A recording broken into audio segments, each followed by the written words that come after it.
dia, galera. Feliz sábado para todos. Eu sou o Luiz e quem está me acompanhando hoje na transmissão é a Camila, o Eric e o Lucas Passos. Este está sendo o nosso primeiro Origem Virtual. Então, qualquer problema técnico que vocês podem vir a ter, vocês podem reportar para nós pelo chat do YouTube ou através do direct no Instagram. O Origem, ele para quem não sabe, é o culto jovem novo movimento e tem a intenção de nos reconectar ao céu, a nossa origem. Então, bom dia, pessoal. Nós vamos começar o nosso culto fazendo uma oração para invocar a presença de Deus, darmos início aí à nossa programação. Fechem seus olhos junto comigo. Senhor Deus, nós somos gratos pela noite de descanso que tivemos, somos gratos por acordar mais um dia com vida e com saúde, somos gratos pela oportunidade que temos de louvar o seu nome, ainda que à distância, estamos gratos pela oportunidade de sempre termos a liberdade para glorificá-lo. Nós pedimos que o Senhor esteja presente neste culto online, que o Senhor visite cada um em suas casas e lhes dê as bênçãos que eles pedem, que o Senhor abençoe a mensagem que será dita e chegue a cada um de nós. Esteja conosco durante este sábado para a tua honra, em nome de Jesus, amém. Amém. Bom, para prepararmos nosso coração para a mensagem que vem logo após, diretamente de Hortolândia, a Joyce Gemender preparou uma mensagem musical especial para nós ouvirmos neste momento. Então eu peço ao Eric que coloque, por favor, o vídeo que a Joyce gravou especialmente para nós.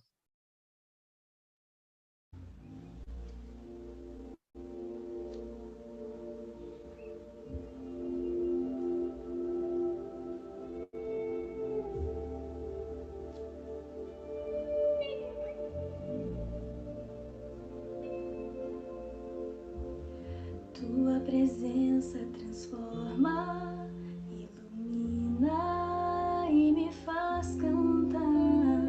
Perto de ti os meus medos se vão, posso continuar. Ver tua face eu quero e espero esse dia então. Tua palavra é meu guia aqui, a tua voz minha direção. Tu me concedes o tempo e a força, só em teus braços eu vou encontrar esse amor que me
já recebeu a mensagem. Foi uma mensagem muito boa, inspiradora para todos nós.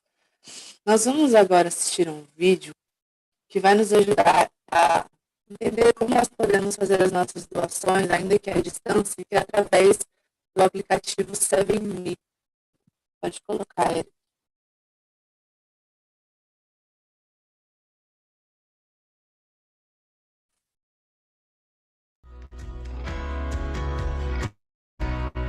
Adorar também é se relacionar com Deus. E neste momento especial, a nossa casa pode ser a melhor igreja à disposição do Senhor. Se podemos cantar, orar e estudar a palavra de Deus, também podemos dedicar a nossa fidelidade a Ele através de nossos recursos. Por isso, para você que já é doador e está se perguntando como fazer isso remotamente, eu quero te lembrar do aplicativo 7Me. Este app é super intuitivo, descomplicado e amigável. Por isso você pode continuar apoiando a sua igreja com total segurança dos seus dados. Baixe o app na Play Store ou Google Play, clique em dizimar e ofertar, preencha com seus dados e o resto é bem simples. E então, é só continuar com seu projeto pessoal de fidelidade com Deus.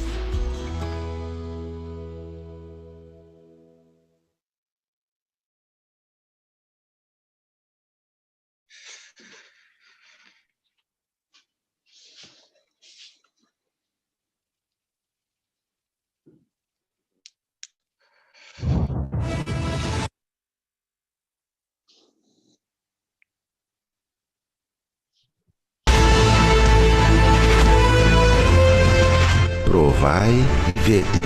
História de hoje: motivação no desafio.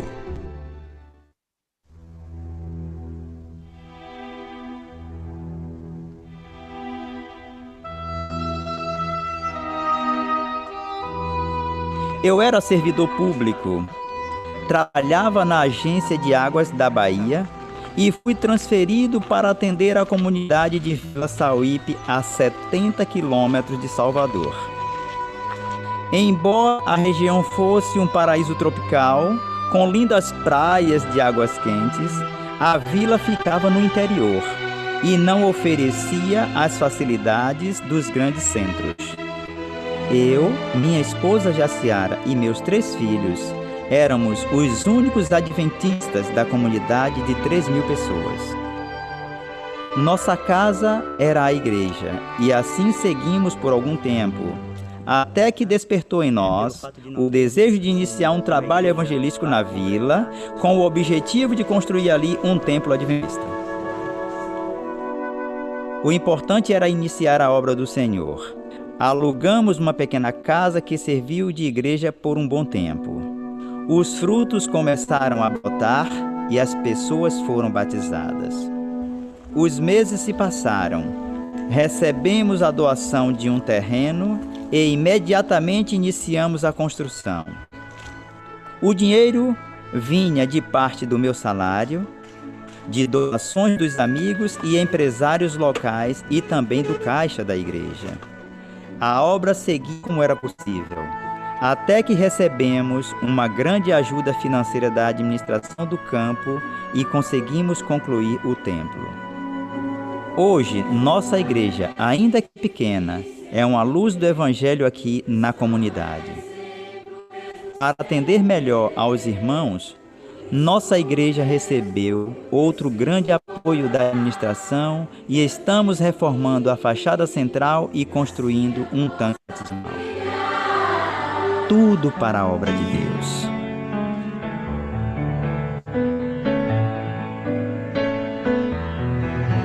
Nós somos os pioneiros aqui em Vila Sauípe. E o Senhor tem feito o seu povo seguir em frente no cumprimento da nossa grande obra de evangelização. Os membros da igreja em todo o mundo têm sido fiéis nas ofertas. Desta forma, a administração do campo conseguiu nos apoiar financeiramente na construção do nosso templo. Que existem inúmeros projetos que também estão recebendo ajuda financeira, como no caso da igreja de Lauro de Freitas, que hoje pode receber mais de 500 pessoas, da igreja de Maragogipe, que se tornou a mais bonita da cidade, da igreja de Periperi, totalmente derrubada e refeita. Da Igreja do Parque Verde 2, colocada de forma visível para a comunidade. Da Igreja de Gleba H, reconstruída numa estrutura de Maranata. E muitas outras.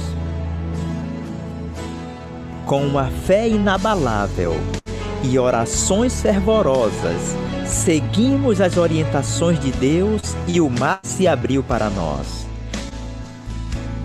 Louvado seja o nosso Deus, provai e vede. E agora, eu os convido para esse momento especial de adoração, através dos dízimos e das ofertas. Que Deus nos abençoe.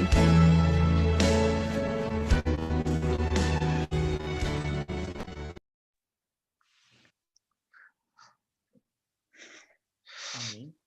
Que esses dízimos e ofertas possam ser bem utilizados, que esses recursos possam ser bem utilizados para o engrandecimento e para a obra de Deus. Agora, eu, diretamente de Araucária, no Paraná, eu gostaria de convidar o pastor Herbert para compartilhar a mensagem conosco. Um grande amigo meu, um forte abraço aí, Herbert. Bom dia, feliz sábado. Como vocês estão? Espero que vocês estejam bem. Eu confesso que toda vez que eu recebo um convite da igreja da Vila Matilde, dos jovens da Vila Matilde, eu me sinto muito feliz porque eu passei parte da minha vida, da minha infância entre vocês. Foram quase 10 anos, conheço algumas pessoas, tem muita gente nova que também não tem como conhecer, mas toda vez que, mesmo à distância, eu tenho essa oportunidade, eu me sinto em casa. E para você que nos acompanha pela internet, um meu bom dia também. Eu espero que nessa curta meditação que nós vamos fazer, usando a Bíblia, eu espero que isso alcance você, que você responda algumas questões que naturalmente vêm à nossa mente nesse momento em que nós estamos enfrentando uma crise. Um abraço para você, um feliz sábado, um feliz Dia Mundial da Alegria, que nesse dia tão importante o Espírito de Deus esteja entre nós. Eu vou começar com uma oração, como de costume. Toda vez, inclusive, que você for abrir a sua Bíblia, que você for pesquisar e responder algumas perguntas, sempre comece com uma oração, porque dessa forma o Espírito de Deus pode evitar que você coloque algumas ideias erradas, ou mesmo leia a Bíblia de uma motivação errada. Nós temos que buscar a Bíblia com a motivação correta. Aprender, ter contato com Deus. Eu conheço muitas pessoas que, ao abrir a Bíblia, elas vão atrás da Bíblia para encontrar respostas infundadas, ou mesmo até para criar polêmicas, debates. Hoje, e sempre aos sábados, nós, como costume, abrimos a Bíblia para ter contato com aquele que é o autor da Bíblia e também o autor da nossa salvação. Então, nesse momento, eu convido você a fechar os seus olhos de onde você estiver para nós falarmos com o nosso Deus. Oremos. Muito obrigado, Senhor, pelo sábado que o Senhor tão bondosamente nos concede. Muito obrigado pela nossa vida. Muito obrigado pela sua proteção. E nessa manhã, nós vamos meditar sobre assuntos importantes da tua palavra. E nós pedimos que o mesmo Deus que inspirou os autores a escrever a Bíblia, que também possa iluminar a nossa mente para que nessa manhã nós possamos entender a tua mensagem, a tua vontade para cada um de nós.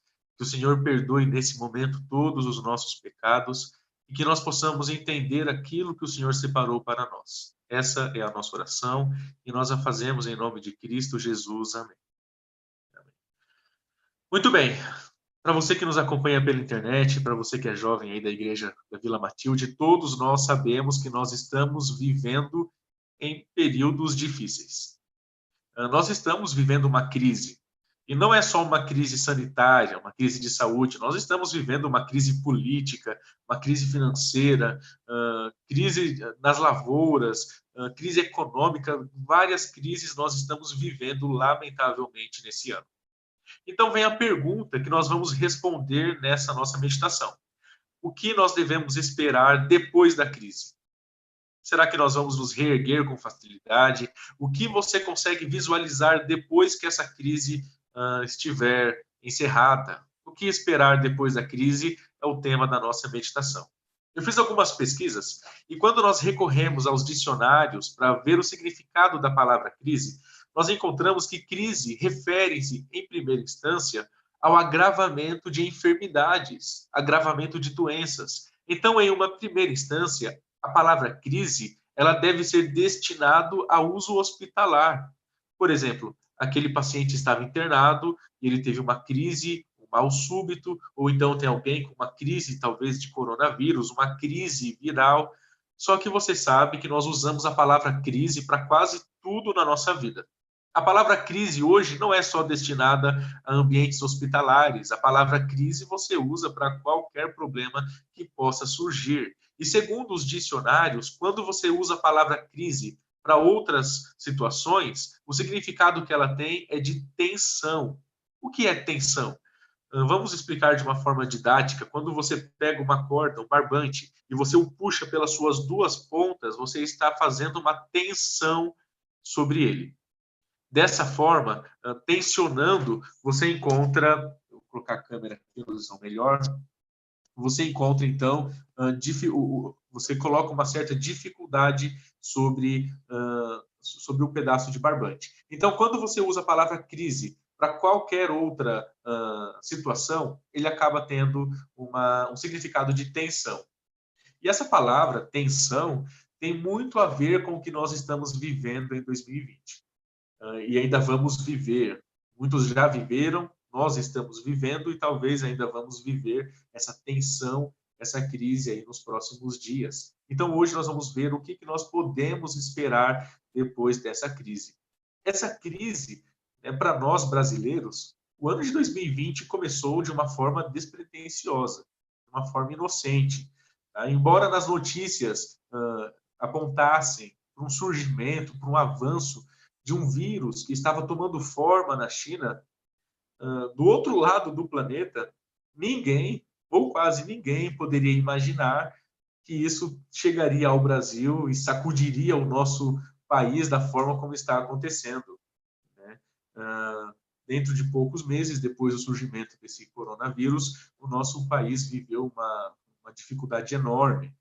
Nós assistimos em janeiro e fevereiro o surgimento dessa pandemia no Oriente, né? E nós assistimos que os países, gradualmente, à medida que o coronavírus avançava, nós assistimos que os países foram fechando as suas portas para praticamente todas as atividades, a economia de muitos países foi caindo bruscamente, nós assistimos o sofrimento de famílias ao redor do mundo, que até 2 semanas atrás tinham uma vida digna, viviam dignamente do seu salário, e agora já estavam sofrendo a incerteza do amanhã, já não sabiam mais se teriam comida, se teriam sustento para suas necessidades mais básicas de todo e qualquer ser humano. Então, tragicamente, a fome foi tornando-se uma realidade para muitas pessoas ao redor do nosso planeta. Em março, para você que nos acompanha, nós tivemos as primeiras confirmações dos casos mais graves do coronavírus aqui no Brasil. As aulas imediatamente foram suspensas, muitas medidas foram tomadas para tentar conter o máximo desse avanço da doença e também trouxe um clima de tensão, certo? Trouxe uma crise e um sentimento de desespero generalizado tomou conta aí do Brasil.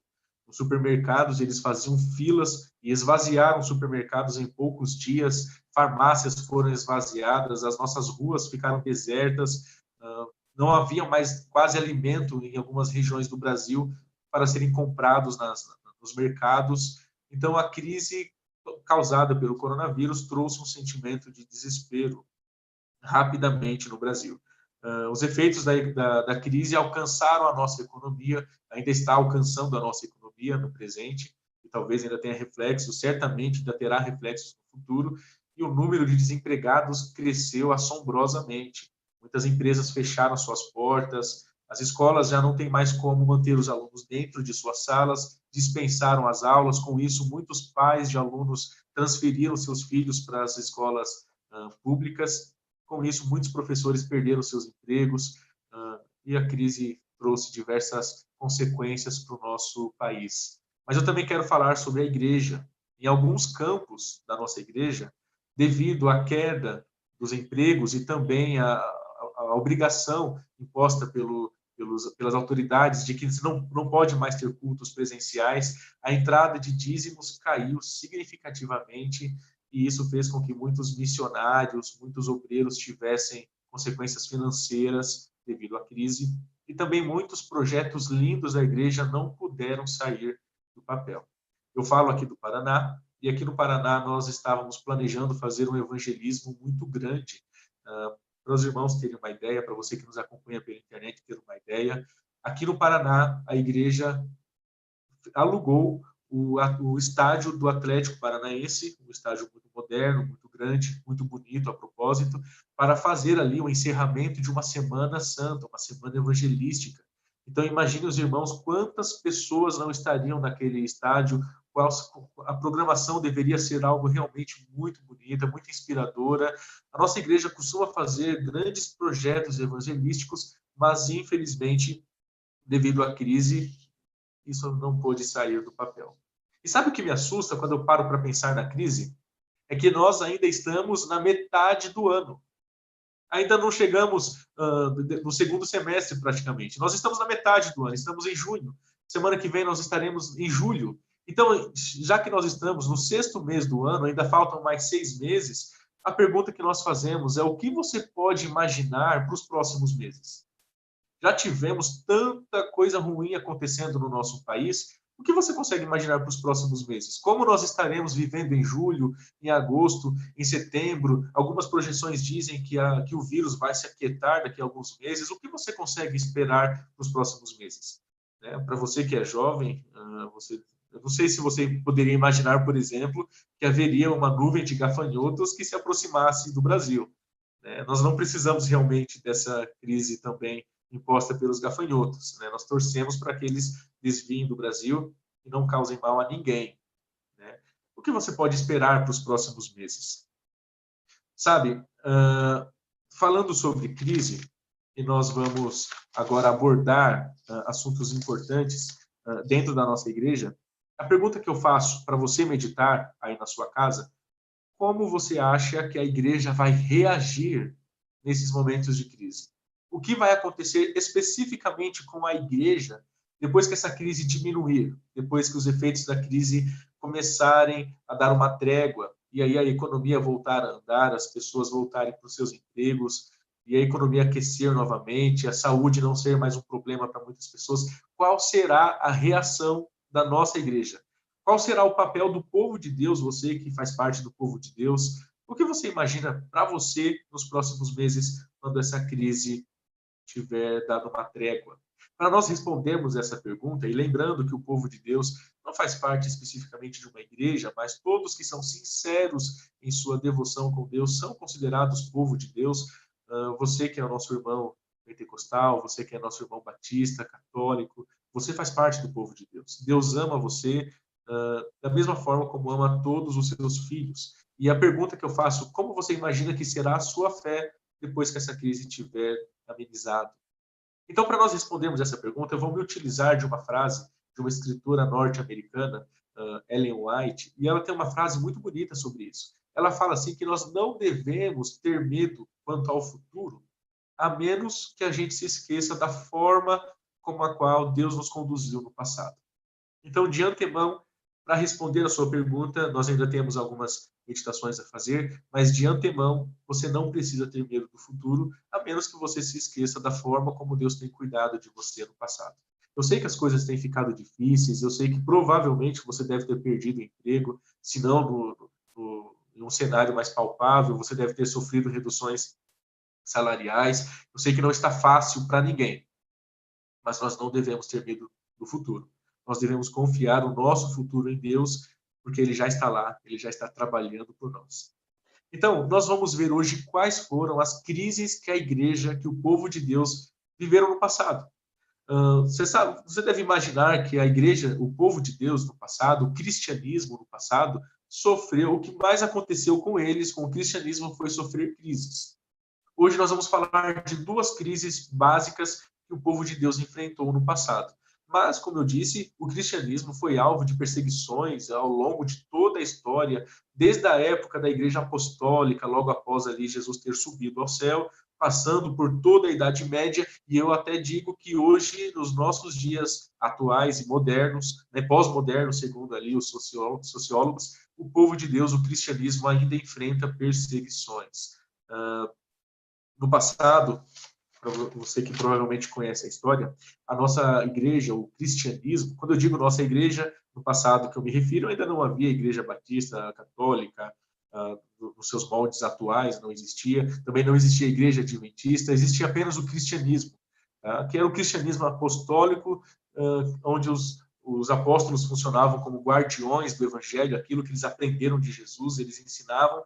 Então, naquela igreja primitiva, e passando até pela Idade Média, o cristianismo foi acusado de crimes que nunca havia cometido.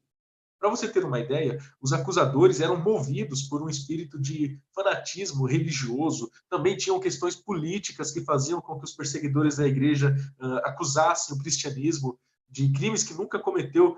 Olha só as acusações infundadas que eles faziam.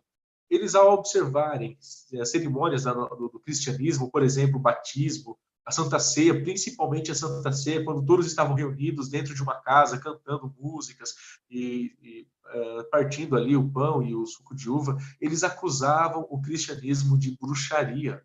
Então, tudo que desse errado no passado, a culpa era do cristianismo. Se houvesse, por exemplo, um período sem chuva, de secas abundantes, a culpa vinha para o cristianismo, porque eles associavam o cristianismo a bruxarias. E naqueles tempos, os cristãos eram muitas vezes levados à praça pública, eles eram alvos de linchamento popular, eles eram enforcados à vista de muitas pessoas. Também, costumeiramente, os cristãos eram levados para grandes centros urbanos e entregues ali aos leões, às feras.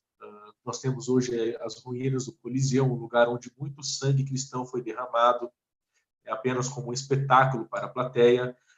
Muitos cristãos foram amarrados em postes e queimados ainda vivos. Muitos cristãos foram executados ao fio da espada. E no cenário menos pior, muitos cristãos foram trancados em prisões, onde não oferecia praticamente nada para eles, além de uma total escuridão e, por vezes, um pouco de água em alguns pedaços de pão. Então, não havia muito conforto para os cristãos. A vida do cristão não era fácil. Mas, sabe, esse tipo de perseguição que os cristãos enfrentaram no passado, nós chamamos de perseguições externas. Por que perseguições externas? Porque o cristianismo estava vivendo a sua vida normal, eles estavam aprendendo ali e mantendo os ensinos de Jesus, e as perseguições vieram de fora, as perseguições foram externas. Mas também houveram crises que não são externas, e sim internas. Houveram crises que o povo de Deus viveu internamente. E a mesma escritura que eu citei atrás ali no sermão, eu vou citar novamente. Ellen White fala que as crises externas não fizeram tão mal para os cristãos quanto as crises internas.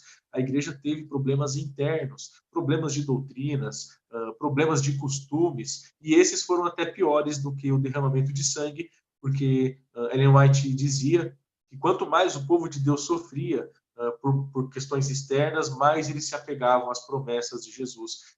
E as crises internas, às vezes, tiravam o verdadeiro foco do povo de Deus. Hoje nós vamos falar sobre duas crises internas que o povo de Deus viveu no passado. Tá? A primeira crise interna que o povo de Deus viveu, e depois usando a reação que o povo de Deus teve ao vencer essas crises, nós vamos tirar lições para nós hoje, para também vencer mais essa crise que nos é imposta. A primeira crise interna que o povo de Deus viveu, nós vamos agora para a Bíblia, nós vamos abrir o livro de Atos, no primeiro capítulo, e nós vamos então para o verso 6 até o verso 11. Então, abra sua Bíblia, nós já oramos por esse momento. Em Atos, capítulo 1, Atos, capítulo 1, nós vamos ali do verso 6 até o verso 11. Onde você estiver, abra sua Bíblia. Hoje em dia nós também acessamos muito a Bíblia. Eu prefiro abrir a Bíblia fisicamente, eu gosto de ter a Bíblia em minhas mãos de uma forma mais física. Mas também não tem problema você acessar a sua Bíblia. Nós vamos ler o mesmo texto. Atos, capítulo 1, do verso 6 até o verso 11. Nós vamos ler aqui o princípio de uma crise interna que o povo de Deus viveu no passado. Capítulo 1, verso 6. O título aqui é A Ascensão de Jesus quando ele vai aos céus. Então os que estavam reunidos lhe perguntaram para Jesus: Senhor, será este o tempo em que restaures o reino a Israel? Perceba, antes de continuarmos a leitura. Os discípulos estavam com Jesus no momento em que Jesus foi ao céu, foi elevado às alturas. Antes disso, assentados todos, os discípulos perguntaram: Senhor, esse vai ser o momento em que o Senhor vai restaurar o reino? Esse é o momento que o Senhor vai ir, mas também vai voltar? Agora, o Senhor vai voltar em nossos dias? Essa foi a pergunta básica que os discípulos fizeram. Olha a resposta de Jesus no verso 7. Respondeu-lhes: Não vos compete conhecer tempos ou épocas que o Pai reservou pela sua exclusiva autoridade. Então Jesus responde nem que sim e nem que não. Jesus responde que eles não deveriam buscar essas respostas porque compete a Deus, ele tem toda a autoridade, então nós não devemos ficar ansiosos por isso. Então Jesus deixou a questão aberta. Se Jesus tivesse respondido que não, que ele só voltaria depois de muitos anos, provavelmente a fé desses discípulos ali iria se enfraquecer, esmorecer devido a uma possível demora. Por isso Jesus não disse quando voltaria, mas Jesus fez uma promessa. E nós vamos ler no verso 8, do capítulo 1 de Atos. Mas recebereis poder ao descer sobre vós o Espírito, e sereis minhas testemunhas, tanto em Jerusalém, como toda a Judéia e Samaria, até os confins da terra. Então você percebe que Jesus faz uma promessa. Eu vou voltar quando o Espírito Santo descer sobre vocês e quando o mundo todo ouvir falar de mim. Quando eles já forem evangelizados. Essa era a promessa que o povo de Deus lá no passado tinha sobre a volta de Jesus. Aí sabe o que aconteceu? Nós vamos agora para Atos capítulo 2, já no primeiro verso, nós vamos ver que a promessa que Jesus fez sobre a sua volta se cumpriu. Veja, Atos capítulo 2, do verso 1 até o verso 4. Ao cumprir-se o dia de Pentecostes, e nesse dia muitas pessoas estavam ali em Jerusalém, devido a uma festa religiosa, estavam todos reunidos no mesmo lugar. De repente veio do céu um som como de um vento impetuoso, encheu toda a casa onde estavam assentados, e apareceram distribuídas entre eles línguas como de fogo, e pousou sobre cada um deles, e todos ficaram cheios do Espírito Santo, e passaram a falar em outras línguas, segundo o Espírito lhes concedia que falassem. Então, olha o que nós lemos. Nós lemos que eles receberam o poder do Espírito Santo, e nós lemos que todas aquelas pessoas de diferentes lugares que estavam em Jerusalém ouviram eles falando sobre o Espírito. Então, na cabeça dos discípulos, eles trariam o evangelho para o lugar de onde eles tinham vindo. Então, os discípulos entenderam que Jesus iria voltar no dia deles. É basicamente esse aqui o cenário de Atos. Mas por que isso é uma crise? Deixa eu fazer uma pergunta para você. O que você faria se você tivesse certeza que Jesus voltaria na semana que vem? O que você faria com a poupança que você tem guardado há muito tempo no seu banco? O que você faria com os seus investimentos? O que você faria com o dinheiro que você havia pensado destinar para uma causa específica? Jesus voltaria semana que vem? Não haveria mais a necessidade de se pensar no futuro, porque não haveria um futuro. Jesus estaria voltando. Eu não preciso de dinheiro guardado, eu vou ajudar as pessoas que precisam. Jesus está voltando. Os discípulos tinham certeza que Jesus voltaria, porque Jesus havia falado que eles receberiam poder e que as pessoas seriam evangelizadas. Só que na cabeça dos discípulos, eles pensaram que só pelo fato daquele episódio, da língua de fogo, das pessoas que estavam ao redor, já seria suficiente para evangelizar o mundo. Na teologia israelita, o evangelismo funcionava talvez diferente do nosso, de hoje em dia. Eles eram um centro, então todos vinham até ele. Hoje nós vamos até as pessoas.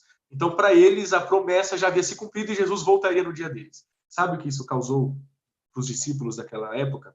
Nós vamos ver em Atos capítulo 2, no verso 42. Nós vamos fazer aqui um passeio histórico para responder a nossa pergunta, o que nós vamos esperar depois da nossa crise. Atos capítulo 2, no verso 42. E perseveravam na doutrina dos apóstolos, e na comunhão, e no partir do pão, e nas orações. Em cada alma havia temor, e muitos prodígios e sinais eram feitos por intermédio dos apóstolos. Todos os que creram estavam juntos, e tinham tudo em comum. Veja o verso 45. Vendiam as suas propriedades e bens, distribuindo o produto entre todos, à medida que alguém tinha necessidade. Até aqui já está boa a nossa leitura. Você percebe o que aconteceu com a igreja nos tempos de Jesus? Quando Jesus acabou de ir ao céu, eles tiveram, nós já falamos aqui, a certeza que Jesus voltaria. Eles venderam tudo que eles tinham. Eles se desfizeram de bens materiais. Eu não estou dizendo que eles estavam errados. Essa é uma atitude louvável.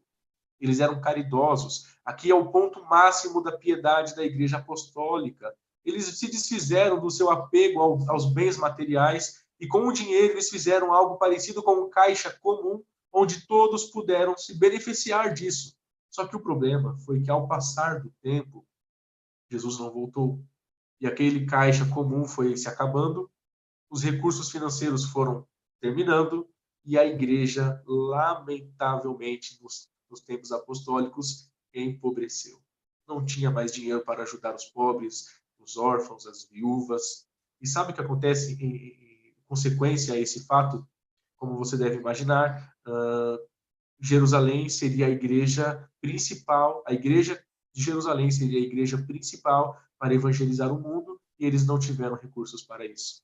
Algo parecido com a nossa igreja hoje, que muitos projetos tiveram que ser cancelados. A igreja apostólica, que foi o carro-chefe, foi a igreja de Antioquia da Síria, não foi a igreja de Jerusalém. Mas nós vamos agora, nós não temos tempo para nos demorar muito, nós vamos ver agora o segundo momento em que a igreja sofreu uma crise interna. Então, repare, o primeiro momento foi nos tempos de Jesus, eles tiveram certeza que Jesus voltaria nos dias deles.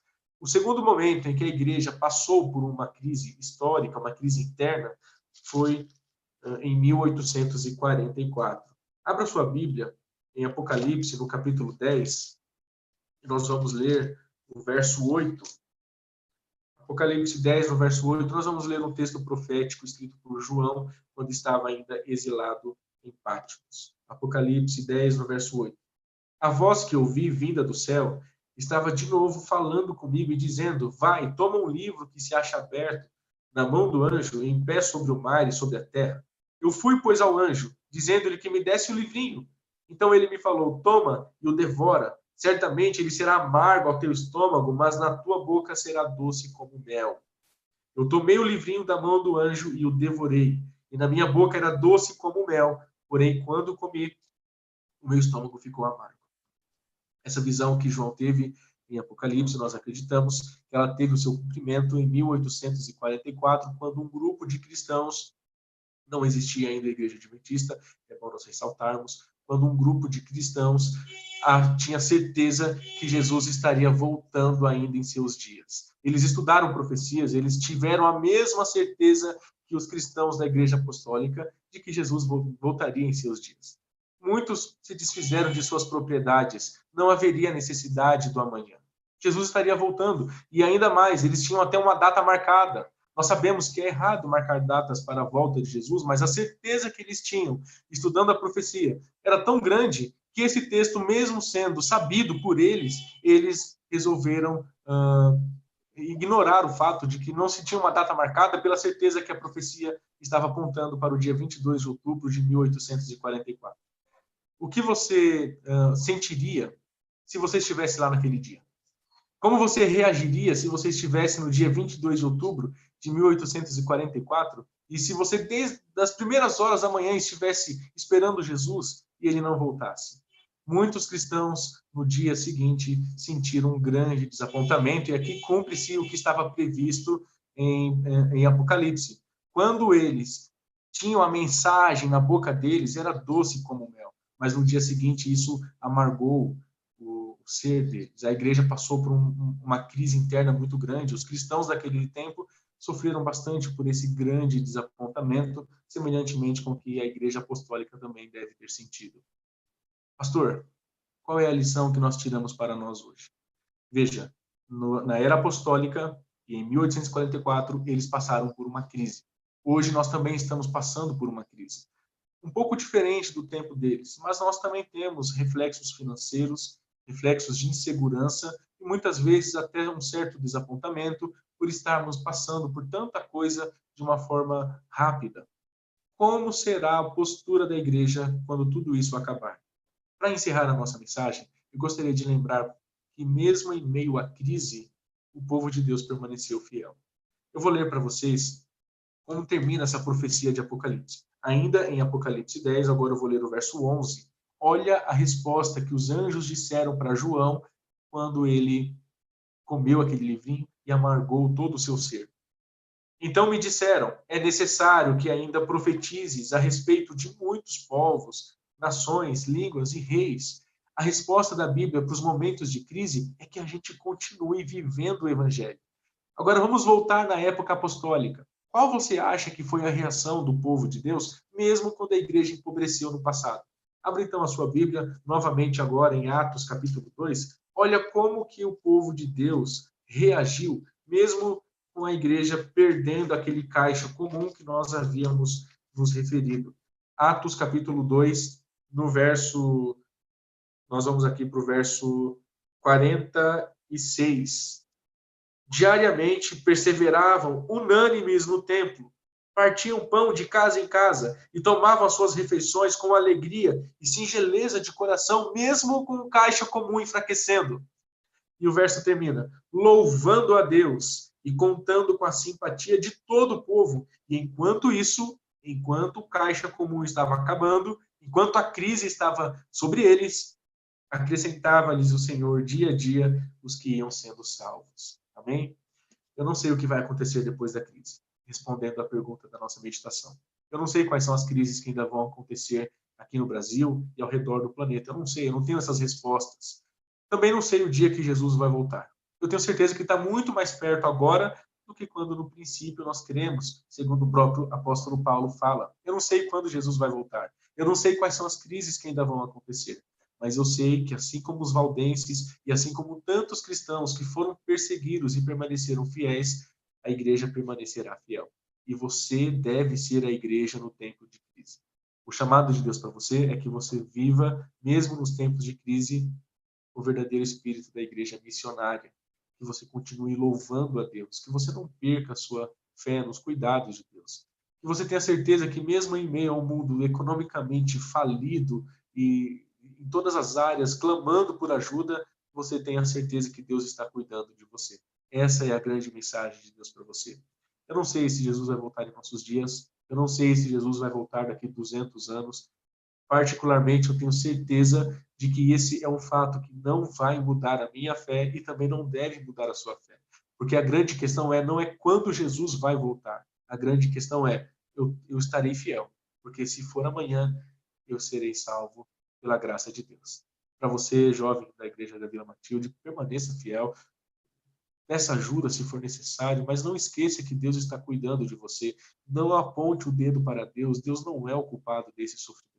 E apesar de tanta coisa ruim acontecer, e talvez ainda venha mais crises no futuro próximo, tenha certeza que Deus está cuidando de você.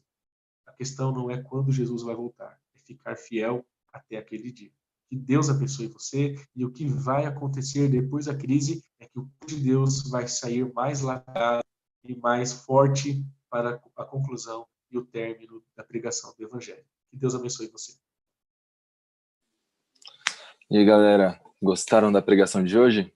Vamos fazer uma oração para finalizarmos? Oremos. Senhor Deus, eu te agradeço muito pela mensagem que o Senhor nos trouxe nesta manhã, por tocar no nosso coração.